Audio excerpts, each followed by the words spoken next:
Hi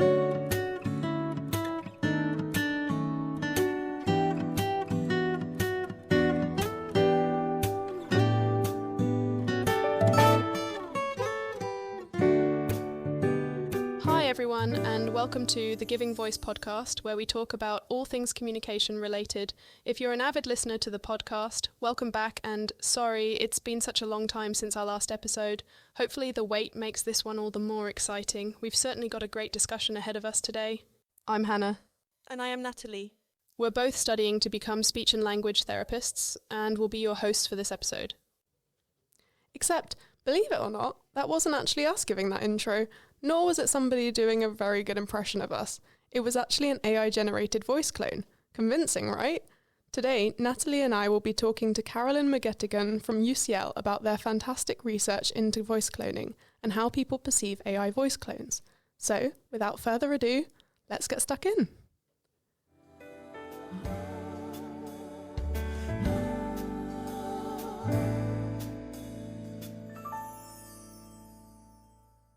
It's lovely to have you on the podcast, Carolyn.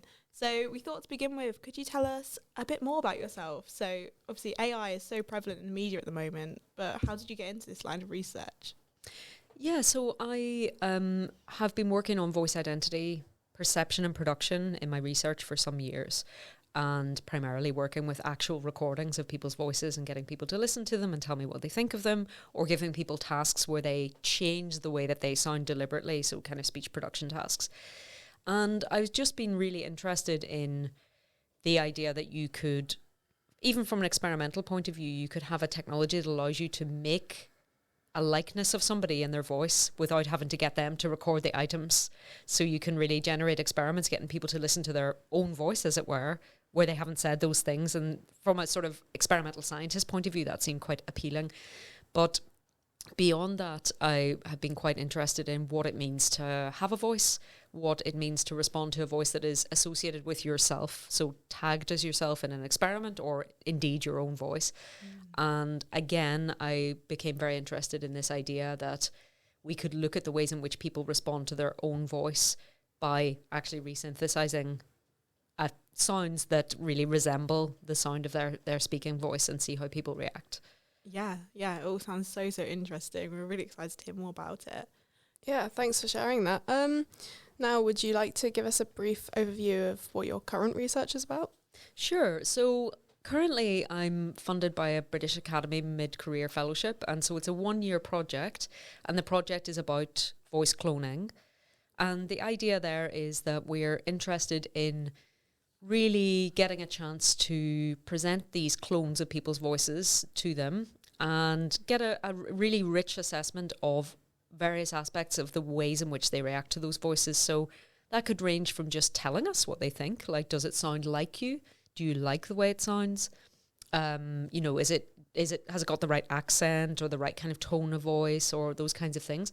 But we're also interested in broader evaluations of that. So, for example, do you think this sounds like a pleasant person or a confident person or an attractive person, that kind of thing. So looking at the kind of broad characteristics that might come from that clone voice. And we're also interested in then other kinds of ways in which we've been measuring reactions to the self in the voice. So we've got various experiments that are trying to tap into the ways in which we might prioritize things that are linked to ourselves versus things that are linked to other people. And then not only thinking about people listening to their own cloned voice, but also this idea of what would happen if you listen to the cloned voice of a friend or a relative where you know that voice really well. It's not your voice, but it's a replica of somebody you know really well. How would you feel about that? And could that be slightly different? And we don't really have a strong hypothesis either way, but we do know that people sometimes believe or experience that it's a bit uncomfortable to listen to their own recorded voice, and some of that discomfort might not necessarily be present if you're listening to the voice of somebody else or the cloned voice of somebody else. So we're trying to explore that space. So like, what about a familiar voice that isn't you? How would you react to that? And the backdrop to all of this that I hadn't mentioned before was we're quite interested in some of the ways in which some of these kinds of comparisons might mimic some of the things that happen in more clinical contexts, where a person may no longer have the same control over their own voice and choose to use a synthesized voice for communication, that doesn't just implicate the person who owns the voice and the person who will be using the synthesized voice, but also the people around them who are familiar with ways that they spoke in the past, the way that they may have control of their voice now, and then will become familiar with their synthetic voice. So that kind of offers a sort of applied backdrop, even though for experimental reasons and sort of knowledge development reasons, kind of keen to know something about these kinds of perceptions as a basis for sort of understanding how we process our voices. Yeah, that's so true. Like, we've obviously work with people who use AACs on placement and in the future in clinics and things. And it hadn't really occurred to me that how that would impact the people that they're speaking to and the people that are used to their voice normally. So how exactly does voice cloning work? So voice cloning is basically, we are familiar already with the idea of what a synthetic voice might sound like. And actually, if we think about those clinical situations that people have engaged in, what is still known as voice banking, where a person may make some recordings such that at a later date, if they choose to have their voice resynthesized, that they could do that. And there are ways in which that happened in the past where people might just literally record messages that they might want to be able to produce later on through a synthesizer or through playback. And then there are other ways in which speech sounds might have been concatenated, kind of stuck together to make new utterances with the synthetic voice. But really, voice cloning, I think, is the cloning part of it really goes along with this real explosion of artificial intelligence and deep learning. So one of the ways in which that has changed things is that, one, a lot of the clones are becoming much, much, much more naturalistic. So we're really stepping away from this idea of something that might sound to a human listener to be robotic or monotone. We're getting to things that are actually sounding relatively pleasant and naturalistic with a bit of, natural intonation. We're getting to the point where that can also very well replicate individual identities. And crucially, from a practical point of view, historically, some of these models that you might have used to resynthesize a voice identity would require hours of recording of material, so hours of speech recording.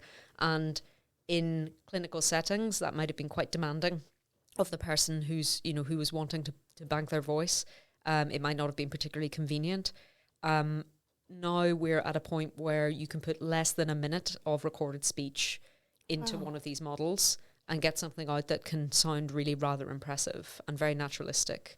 Now, that said, of course, there are questions about whether or not there are, still some losses in terms of, emotional contour and those kinds of things. But these are the things that the developers are actively working on, because that's the kind of stuff they really want to get even better, right, to make it sound more naturalistic and dynamic. But I think for where we are now, one of the big savings, I suppose, from the user point of view is you have to put so much less data in to get good results out. What that means on the side of the people who are making these models is that actually their models are extremely powerful and they've been trained on a huge, huge amount of data from a whole host of voices that then enables it to kind of have the capacity to take a new voice in and find the way to kind of replicate the key characteristics of that to make it sound like the original donor voice. So I think the thing that we're facing now is it's really transformative in the sense that any of us now could go to a website of a provider and use their web interface and put a brief recording of ourselves up, maybe, a minute, read out a news article from the web or something, and have that cloned kind of while we wait in seconds so that we could then type in some text and have it generate what we wanted to say. So the way in which we are working with it is using text-to-speech synthesis. So the model receives some recordings of a voice, and then it then obviously builds a kind of model of how it would like it to sound for output, and then you type in what message you want it to say, the clone voice to say, and you get it. And this can happen not only in English or your native language, but it can happen in a range of different languages depending on the commercial model that you're using, or even, people can make these models themselves, of course, although that's, a rather more complex endeavour. Yeah. Wow, that's amazing. I didn't know that it got down to such a short amount of speaking. No, in that recording then, do you have to sort of say every single speech sound, or would the technology just generate that from It's not, any recording? yeah, it's not particularly prescriptive. So I think the idea would be that it would be good to get a sample of a range of speech sounds. But in essence, like, you know, if we take like one of the standard sentence sets that you might use for, you know, different types of studies, there are various kind of phonemically balanced sentence sets, and we get people to read, you know, 20 of those or something, 25 of those. That's what we've been putting in and getting, you know, good results. Although the data are yet to show what the actual owners of the voices think of those clones. That's Right. a work in progress. But certainly as a third party listening to some of the clones that we've generated, some of them are like remarkably impressive. Yeah. It's really quite, I mean, it sort of has to be heard to be believed, actually, I think, in some respects, because I can't quite believe sometimes when I hear them how good they are. Oh, wow. And quite indistinguishable sometimes from actual human recordings. It's crazy. And you mentioned before that, you know, earlier versions of sort of voice synthesizers were quite robotic. Are there any limitations of this technology? Like, can you convey tone? And you said that you're working on emotions. I just wonder because, you know, obviously we mentioned people who are using speech output devices as their main form of communication. And I mean, day to day, we might say the same word in loads of different ways. Like I might say sorry very lightly you know, casually if I was bumped into someone on the tube, but I might say it really sincerely if I was a friend had shared some bad news. I might even say it sarcastically if I was in a bad temper, you know. So yeah, can you convey tone and emotions with tones? From what I'm aware of at the moment, in terms of the kind of the models that we've tried out in our lab, I think that it's probably still something that people are working on to get that kind of context-specific tone right. And that becomes not just an issue of kind of speech synthesis and acoustic synthesis, but also presumably, you know, using large language models and really trying to think about how the linguistic context and even the sort of semantic context of what is being said could shape the way in which a particular utterance would take shape acoustically. And I guess one of the things that probably is an issue if you were thinking right now about using a clone voice to communicate is that there's still an issue of latency, right? Delay. So it's not really necessarily going to be satisfactory that I have to type into the, you know, a web interface and then have that kind of play out, you know, a few seconds later. That's not, people want to be able to communicate in real time and have that sort of natural flow of conversation or, you know, convenient flow of conversation. So I think that all of those things combined probably make for a number of extra layers of complication.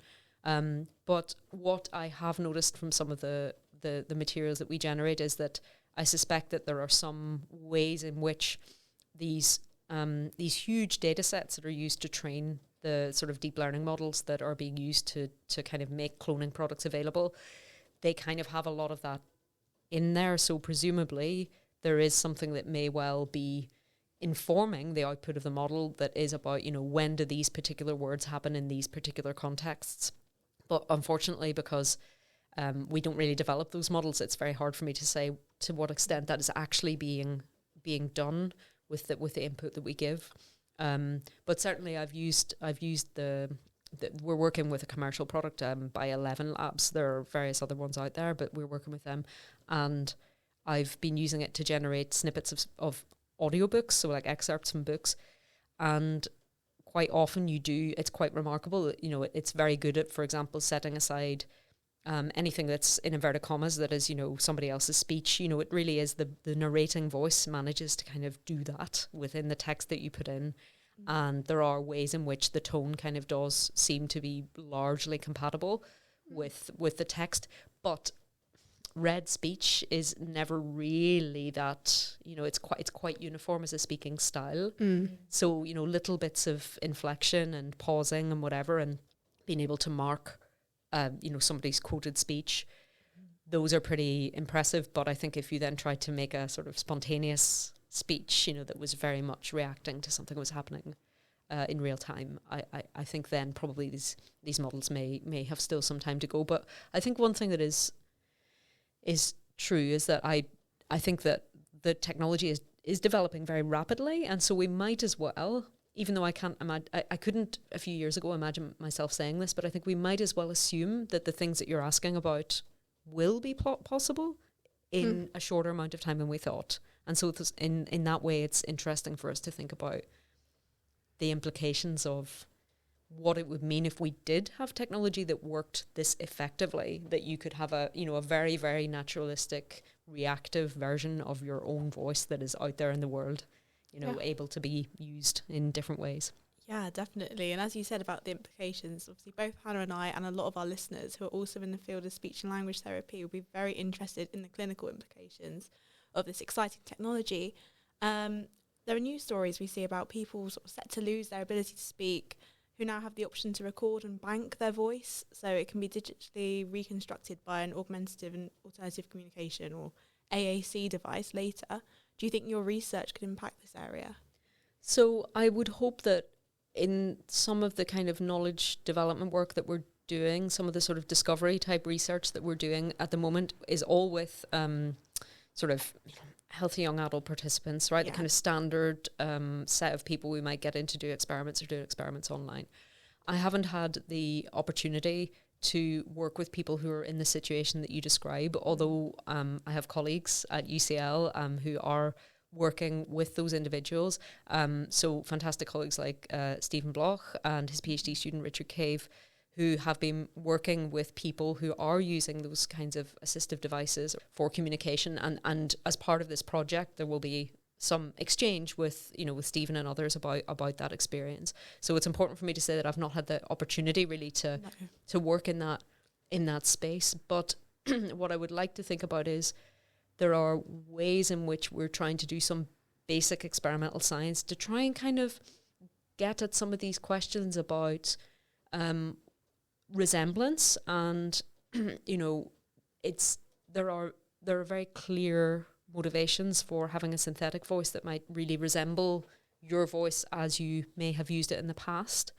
But I suppose there are some interesting questions about like how good does that resemblance need to be in competition with other things that you might need from that synthetic voice. Yeah. So some of the things we mentioned about how quickly can the voice react or be used in a conversational type setting, and what kinds of ways in which could the voice sound kind of appropriate for the tone of the part of the conversation you're in, and so on. And so I'm interested in that space where resemblance to the self and things like accent and like how well your gender identity is conveyed and things like that, those could be super important, where the sounding exactly like me part, I don't know if that would become the most important thing. So I think it would be interesting from what we're doing, which of course is in a context where people have no idea that they would ever be in this situation where they would lose their voice, so to speak, or have their voice compromised. We're working with healthy young adults at the moment who have full control of their voice and can use their physical voice largely all of the time, with some exceptions, if you have a bad cold or whatever. So I think that I'd like to take some learnings from that and see what we can find out about this notion of resemblance and what we like and what we don't like, and see to what extent that could inform these, I must say, like very, very different situations for people who are in a completely different setting and who are opting to think about voice synthesis in a way that is much more sort of in a much more essential way for communication. But maybe there is something that we can find out about that could inform those discussions about resemblance, and also about that question of what do I want my voice to sound like, or my communicating voice to sound like, and how might that affect my partner or my parents or people around me who have an idea of what I sound like, and who might have a vested interest in me sounding like the me that they used to listen to. Yeah. So I think it would be interesting to think about that, but all very much in the recognition that we're talking about people in a very different situation that participate in my research at the moment. Yes. So in terms of your participants at the moment, I mean, are there other areas outside of speech and language therapy that could also benefit from AI voice cloning? Yeah, so this is one of the things that broadly in this project, what I'm interested in finding out about is what I've been kind of calling intentional uses of voice cloning, because I feel like legislation and regulation will hopefully take care of the bad stuff for us. So instances where your voice might be spoofed or faked and used to, commit fraud or mislead people or whatever.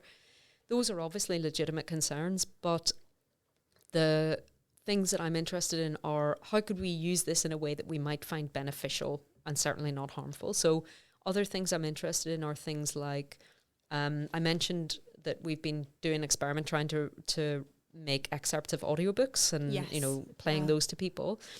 And there may be ways in which, hearing the voice of a loved one read you a book could be beneficial. There may be people who are, separated for whatever reason, and that's just a nice way to. Yeah, it's a lovely idea, isn't it? Yeah.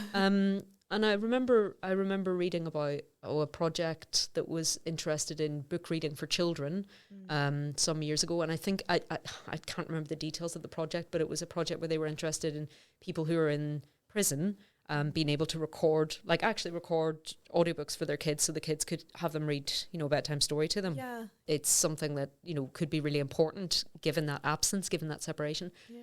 And then I thought, well, there could be people who, for a whole host of reasons, may not have the time or the opportunity to be able to generate, bedtime reading or whatever in the way that they would like to. And this would be an option, right? You could have books generated in your voice that you could play to kids so that they still have that point of contact, and maybe it's important for learning.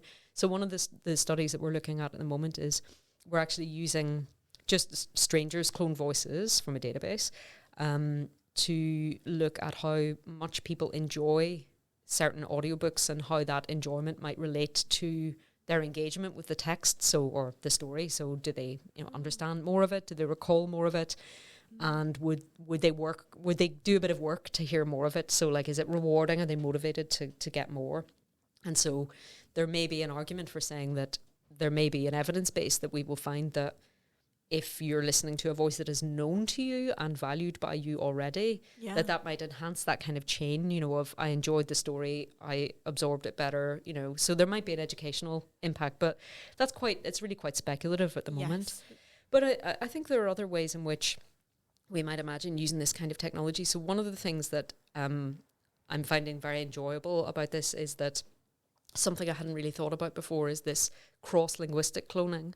So we're using, at the moment, we're taking primarily English speakers and we're cloning their voice into other languages that they may know more or less well, just speaking short phrases.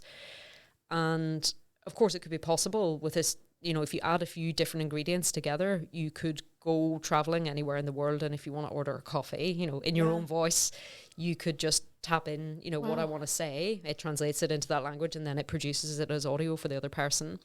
And what's quite striking about that is my personal experience is when I hear examples of these voices, including my own, that have been cloned into another language, I think it sounds great. Yeah. Just great. That's the dream, isn't it? That's what you... Yeah, because it's like, I've heard a French example and a Greek example from my own voice, because we've been messing around with which languages we want to do for our experiment.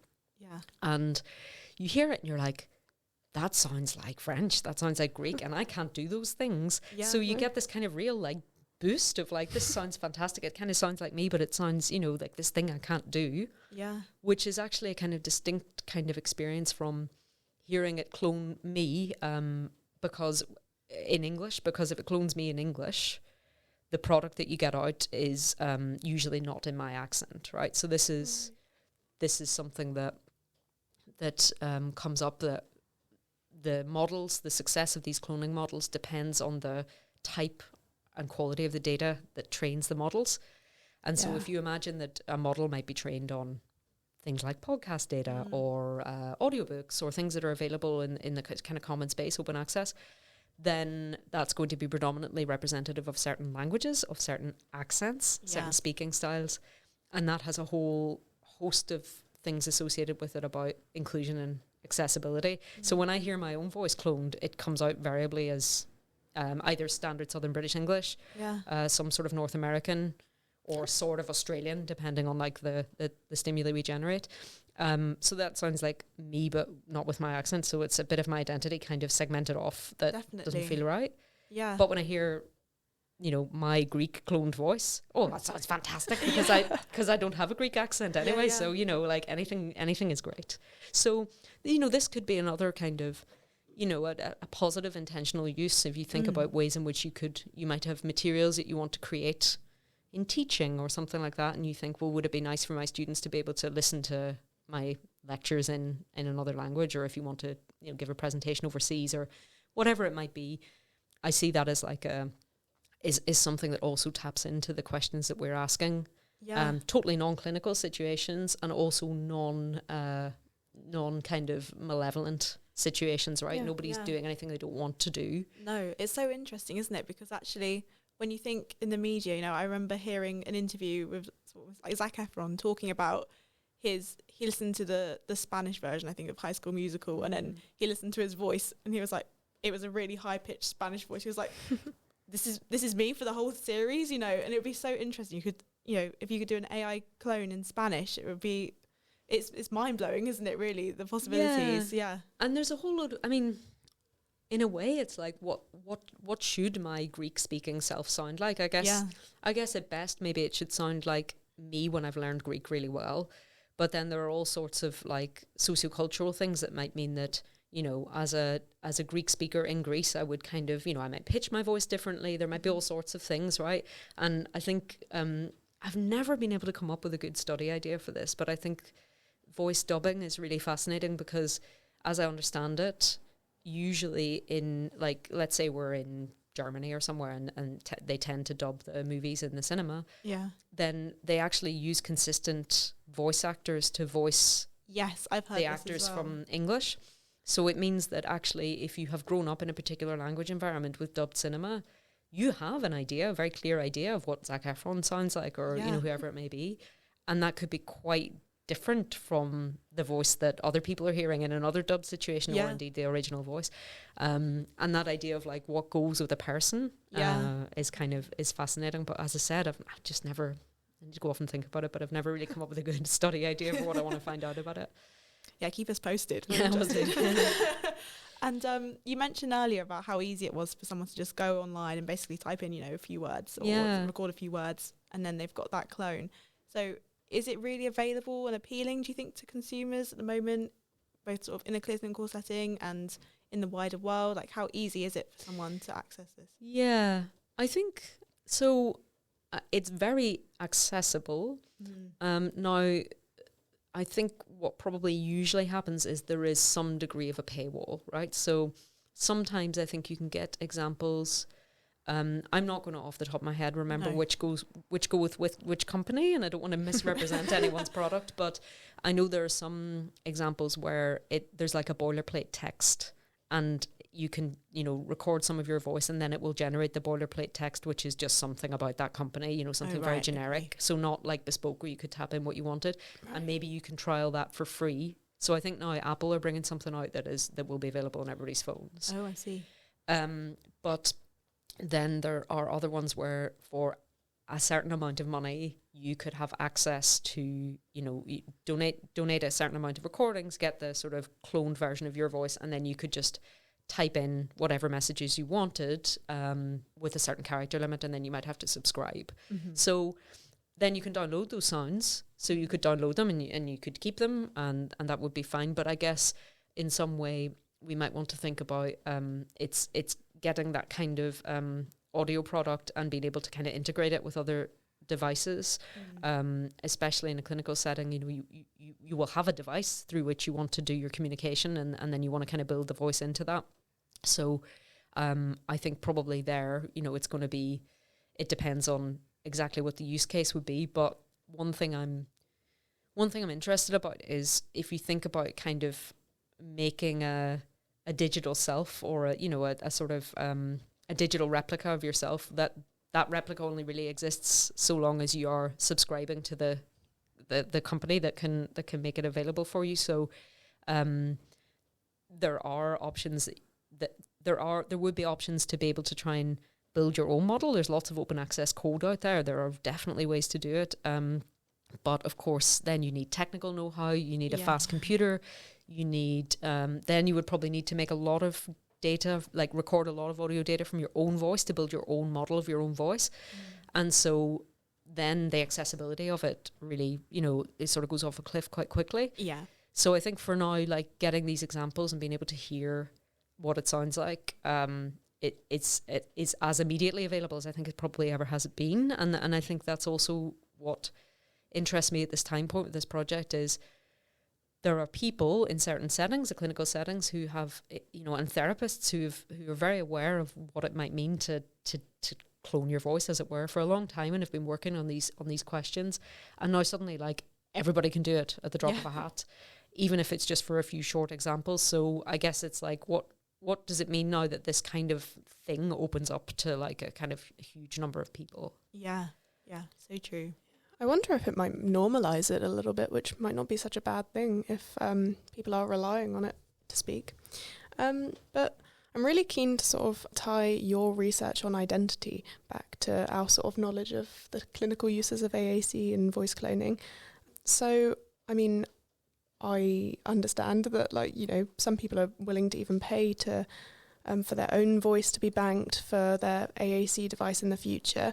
But I've also heard that others really adapt to being given a new voice, like apparently Stephen Hawking turned down the offer of a more English accented, smoother sounding voice, which would have more closely resembled his own, or the voice that he was born with, in favour of the American sounding voice that came originally with his speech output device. So I was wondering, how important have you found the link between an individual's voice and their identity to be? Right, yeah. So I think this is something that really interests me, because I think in the very, high profile case of Stephen Hawking, I think he was an individual who, I'm not sure that the voice he was using, synthetic voice he was using, was unique necessarily. No. But because it was associated with him and he had an identity that people recognized, and that became, really absorbed into his self-concept, as it were, then he declined the opportunity to kind of, I guess, modernize the voice. Yeah. And I think that there are ways in which, probably there are a lot of people who may or may not particularly like their own voice anyway, right? Yeah. So we might have variable feelings about it. There are ways in which we might find ourselves changing our voice for a whole host of reasons. We intentionally so, or somewhat unintentionally. We move to a new part of the country and we start to pick up accent things. We might professionally change in status, or all, and there's research on the ways in which we might speak differently depending on the context and the kind of position we're in. So I think the idea of the voice as being this kind of immutable thing that we can only have it one way is probably not the most helpful. So I am interested in knowing whether or not it might be that people might fully adopt and enjoy to use a voice that, as long as it signifies things that are really essential, that would be satisfactory in other ways, and it wouldn't necessarily have to resemble itself. So we have done some research on this. So my PhD student, former PhD student, Dr. Bryony Payne, did her PhD project on basically putting people in experimental situations where they were given a voice, where they were told, this voice is you and this is going to be you for the rest of the experiment. Now, these are very, very kind of, experimental psychology tasks, right? So we're not really thinking about something that feels particularly naturalistic in all circumstances. But what she found was that if you give people 3 voices and say, okay, this one is you, they're all stranger voices, this one is you, this one is your friend, and this one is a stranger, then people, if they're then put in an experiment where they have to recognize the voices really quickly, like really make fast, accurate decisions, they're faster and more accurate to recognize the voice that has been assigned to them, even though it's, it's nothing to do with them. And in her initial experiments, we kind of played about with a few kind of sledgehammer type factorial manipulations. So things like, okay, well, what if we give people who are female identified a male voice that's tagged to them and see how they feel about that. Like, will we see that kind of preference kind of fade a bit because it's like a, really kind of categorical mismatch? And in that experimental context, we didn't really see that effect. Okay. And of course, all the time we were saying, well, it's this kind of different. Like, you're not really using this voice. It's just an experiment. It doesn't really matter. So Bryony ran another study where we introduced people to these, in this case, it was synthetic voices. So text-to-speech synthetic voices, again, stranger voices from a database. And we invited participants to choose one of the voices that they would like to represent them in the task. And then for half of the participants, we put them into a task where they played an online game with somebody where they had to, like, one person drew a picture and the other person had to guess what it was and things like this. And they did that for about 20 minutes or something. A lot of interactivity, but typing messages and communicating with each other via these synthetic voices that had been assigned to them. And we compared their performance with the other half of participants who hadn't had that experience. They just went straight from picking a voice into, like, a load of experiments. And we didn't really find any difference. Now, again, I think this is why I'm ultra cautious when I talk about the differences that our typical experimental population bear compared to people who really might be making a really, important life decision about, banking their voice and so on. But at least in a kind of, in an everyday setting, people seem to just kind of, you say, this is yours, and they're like, yeah, sure, I prioritize it, I'm biased toward it, I recognize it faster, I kind of, I react to it in ways that mean it belongs to me. Yeah. And that doesn't seem to be any way enhanced if you give people the chance to kind of use it in a game that's quite interactive and social. So that's where we've got to so far with that. But more recently, we've tried to do some of those experiments with, like, you and the friend and the stranger, where now we introduce actually the recording of their own voice. And of course, we find then that they're faster, because it's not just tagged to them, but it is them. Yeah. But it also seems to work. That enhancement seems to work for their cloned voice. So, so the clone voice, even when people said, this doesn't really sound like me, they showed a kind of enhanced self-bias toward it. Okay. So something about resemblance. I guess the clone voice resembles you, even if it's like a kind of, this is a 5 out of 10 good resemblance. It didn't seem to really impair this kind of enhanced kind of self-prioritization. So I'm really curious about this idea that, we can think in different ways. Like, we might not clone our voice for communication if we needed it for communication, but we could think about designing a voice that we think would be suitable for us, right? If it had the right kind of broad characteristics, would we like it? I don't know then what would happen with the people around us, whether they'd be like, but it would be nice if you sounded like you. It's, I think they're really interesting questions. Yeah, that's fascinating. And we've talked about how cloned voices could be used when there is a separation between people, but the issue of deepfakes in AI can be really divisive more generally, aside from what we're talking about now, and people react very differently to them. Like, I remember a few years ago, Kanye West made his wife Kim Kardashian a hologram of her late father for her birthday, which was made using AI.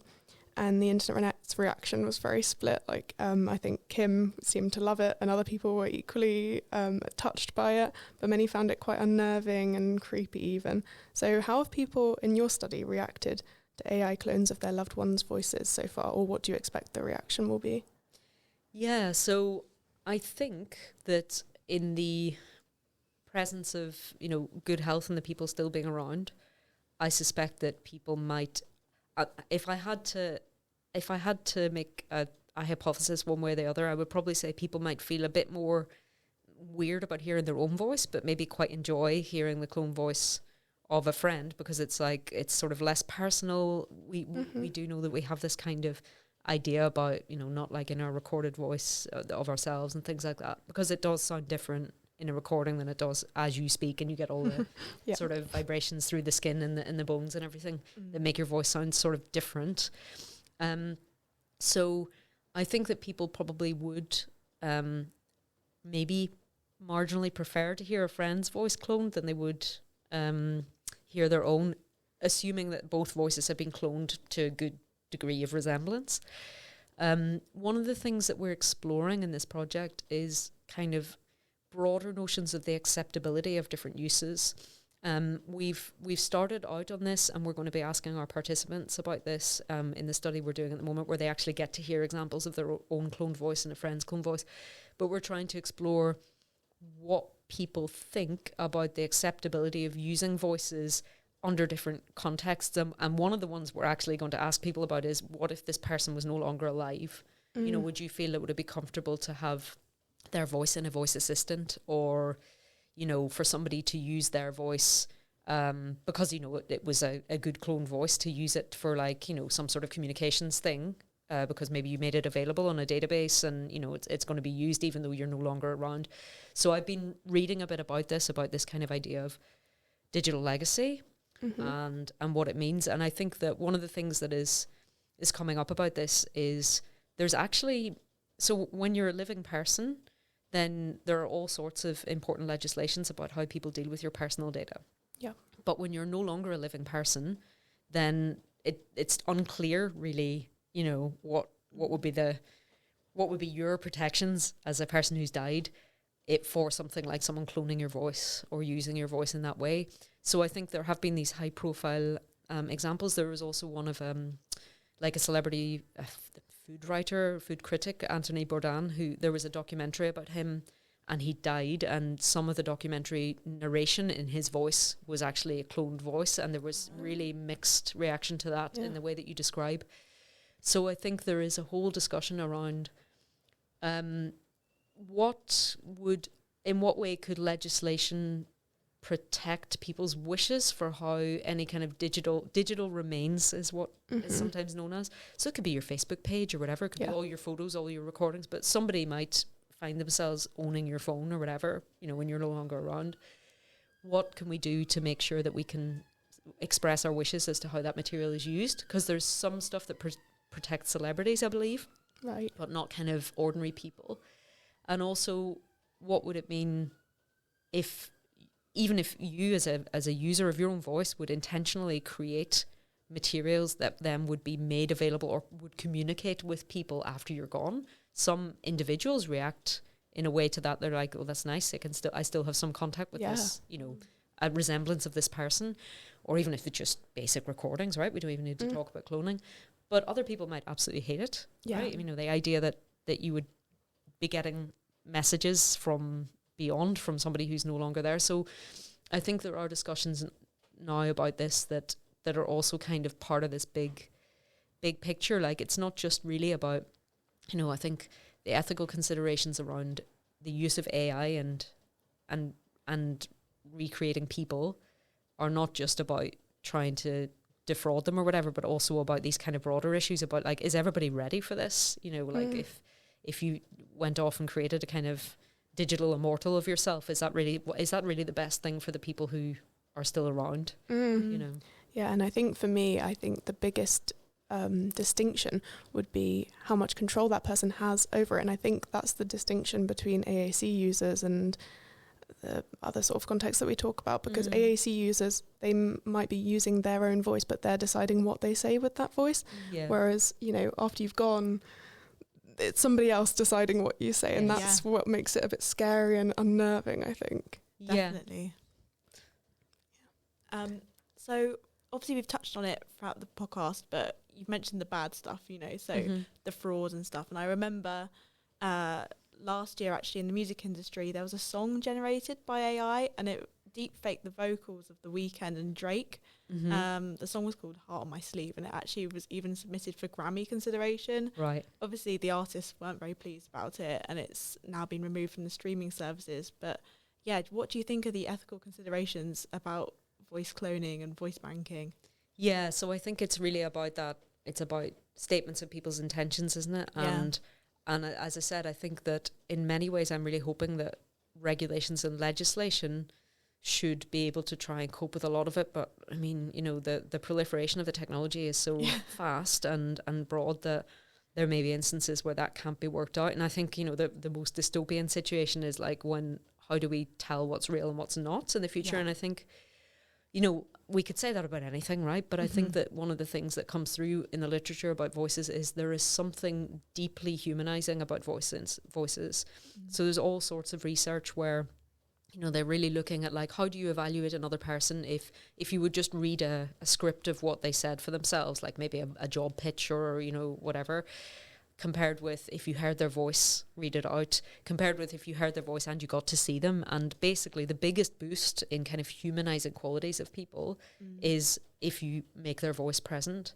And so I think that the thing that's most, I guess, that people find most kind of, I guess, worrying about the ethics around AI and so on is this idea of the voice being replicated. It's dynamic. It's a living thing, the voice, right? Like this, I think we're kind of used to the idea of like photographs of ourselves being around and things like that. But I think that the voice content is really is very powerful. So I think with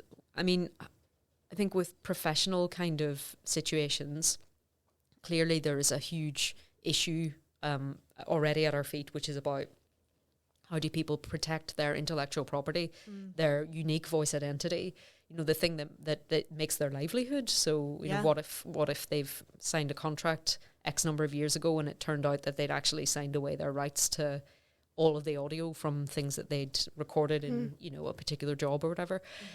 So I think, I mean, hopefully there will be ways in which that can be addressed. But I think that is, I guess, when these things begin to encroach on people's creativity as well, you know, it's not just about phoning up the bank and trying to withdraw money, but it's about using somebody's unique product, their voice, or, you know, could be their face or whatever it is, to make money elsewhere. I think that is going to become very problematic. So I don't really have many recommendations, but I think that is, again, it's another thing where I guess then we are kind of in the territory of, we're in the territory of deep faking, right? But I know that now what's going to happen, so I think both in the EU and in North America, there are laws kind of in train. They're kind of, you know, in earlier stages of kind of passing, that will try and impose some sort of expectations about the ways in which we disclose when artificial intelligence is being used. So if we step back from this particular situation and think about like calling a call center, now imagine if that entire interaction was with an AI, it wasn't a human at all. And like when you hear some of these cloned examples, like you really, you know, even things like little breaths between sentences and things like that, they really convey this sense of naturalness. So the regulation, I think, will probably expect anyone who's using that kind of technology to put a kind of disclaimer. Like, so you'd call up the call center, you'd hear a message at the start saying you're now going to have a discussion with an artificial agent or whatever, just so that people are made aware that this is not an actual human with whom they're speaking. But of course, I think they're probably going to try and kind of build in regulation and legislation for things that might not be in train now but might happen quite soon. But there will probably always be things that are going to pop up, right? And there are always ways that, you know, I'm working with a tech ethicist on this project, and he was recommending some readings, and he said, you know, I know you want to focus on intentional uses of the technology, but even intentional uses where the companies and the developers have come up with things that they intend to be used for good can be used for bad. That's just how tech goes, you know, you can't anticipate. So, yeah, I mean, it could be one of those things that's going to become something that people do worry about. Yeah, I think it is one of those things that's worrying, but like you said, it's nice to focus on all the positive outcomes that you can get from something like AI voice cloning. You know, it's really exciting to hear about. For sure. Thank you so much for this discussion. It's been fascinating. I feel like I could talk about it for hours, but for our final question, we're going to step away from voice cloning specifically for a little bit, because I wanted to ask, since there are lots of people listening to the podcast who, like Natalie and I, are about to start a research project soon or are considering going into research, what's one piece of advice you would give to someone who's considering embarking on a research project? I would say, well, let me think about this. There's two things I would say. I think one, if you can find something that you're truly interested in, then that is a great way to get started and really get stuck into something.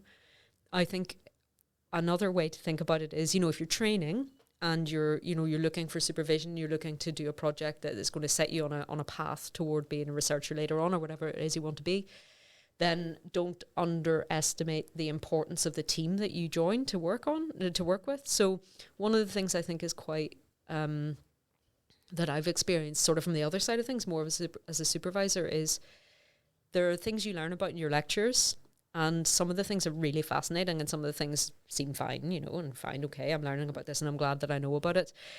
And actually, it's not always the most exciting topics that make the best research projects. So I think if some of your colleagues, are thinking about like, oh, what should I take on for my project? Think about, is it a team in which I'd work well? Is it a kind of type of work that I think I'd be suited to in terms of like, what is it that's actually going to be demanded of me? And if you can then, on top, find it a really interesting topic, well, you've won all the prizes. This is great. But I think the process of doing research and the people that you get to work with can really make a difference. Yeah. And I think that, and then you might find that you think, well, I wasn't really interested in topic X so much for my lectures, but I ended up doing a project in it. And then suddenly topic X becomes something that, that really inspires you to do something more. So keep an open mind is what I would say. If you're doing research projects because it's on your course, keep an open mind. If you're thinking of stepping into research, think about, like what excites you and what what you have an appetite to learn more about. Oh, I want to know more about this. That seems like a pretty good indication. Amazing. Thank you. That's so helpful. Well, that's great. Thank you so much for joining us today, Carolyn. It's been so interesting hearing about your research and all things AI. Thank you so much. Thank you. Thank you.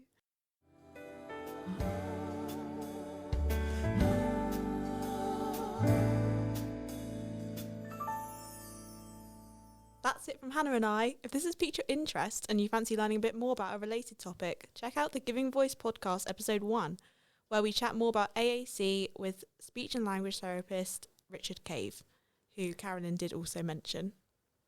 Thank you for tuning in, and we promise to be back much sooner with the next episode. Coming up, we have an episode with an SLT working with the charity Cleft, which we're very excited about. Hope you all have a great day. Bye. Bye.